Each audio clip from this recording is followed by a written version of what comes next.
ಇವತ್ತು ನಾನು ಹೇಳೋ ಒಂದು ಶೇಕ್ ಕುಡಿದ್ರೆ ಸಾಕು ನಿಮಗೆ ಆಲ್ಮೋಸ್ಟ್ 800 ಕ್ಯಾಲರೀಸು ಮತ್ತು 45 to 50 ಗ್ರಾಮ್ ಪ್ರೋಟೀನ್ನ ನೀವು ಒಂದೇ ಶೇಕಲ್ಲಿ ಇಂಟೇಕ್ ಮಾಡ್ತೀರಾ.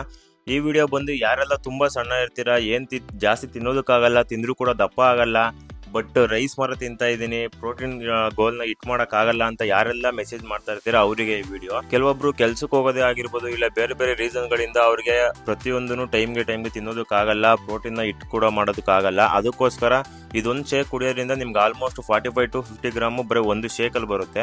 ಇದಕ್ಕೆ ಫಸ್ಟ್ ಏನೇನು ಬೇಕು ಅಂತಂದರೆ ಒಂದು 70 ಗ್ರಾಮ್ ಓಟ್ಸು, 2 ಬಾಳೆಹಣ್ಣು, 1 ಕಪ್ ಐಸು, ನೀವು ಯಾವುದು ವೇ ಪ್ರೋಟೀನ್ ಯೂಸ್ ಮಾಡ್ತಾ ಇದ್ದೀರಾ ಅದನ್ನೇ ಹಾಕಿ 1 ಸ್ಕೂಪು, 2 ಟೇಬಲ್ ಸ್ಪೂನ್ ಅಷ್ಟು ಪೀನಟ್ ಬಟರ್ ಹಾಕಿ, ಒಂದು ಸ್ವಲ್ಪ ಡ್ರೈ ಫ್ರೂಟ್ಸು, ಅಂದರೆ ಡ್ರೈ ಫ್ರೂಟ್ಸ್ ಅಂದರೆ ಒಂದು 5 ರಿಂದ 10 ಆಲ್ಮಂಡ್ಸ್ ಹಾಕಿದ್ರು ಸಾಕು. ನಿಮ್ಗೆ ಏನಾರ ಡೈಜೆಷನ್ ಪ್ರಾಬ್ಲಮ್ ಏನೂ ಇಲ್ಲ, ಬೇಗ ಡೈಜೆಷನ್ ಆಗ್ತಾ ಇದೆ ಅಂತಂದರೆ ಮಿಲ್ಕಲ್ಲಿ ತೊಗೊಳ್ಳಿ. ಇಲ್ಲ ಡೈಜೆಷನ್ ಸ್ವಲ್ಪ ಸ್ಲೋ ಇದೆ, ಇದನ್ನು ಕುಡಿದ್ಮೇಲೆ ಜಾಸ್ತಿ ಊಟ ಮಾಡೋದಕ್ಕಾಗಲ್ಲ, ಆ ಥರ ಎಲ್ಲ ಇತ್ತು ಅಂದರೆ ವಾಟರಲ್ಲಿ ತೊಗೊಳ್ಳಿ. ವಾಟರಲ್ಲಿ ತೊಗೊಳೋದ್ರಿಂದ ಬೇಗ ಡೈಜೆಷನ್ ಆಗುತ್ತೆ, ಅಬ್ಸರ್ವ್ ಅಷ್ಟೇ ಚೆನ್ನಾಗುತ್ತೆ.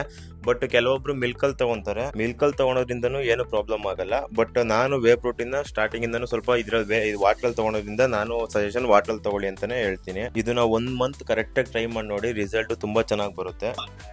ಕಮೆಂಟ್ ಮಾಡಿ, ಸಬ್ಸ್ಕ್ರೈಬ್ ಮಾಡಿ.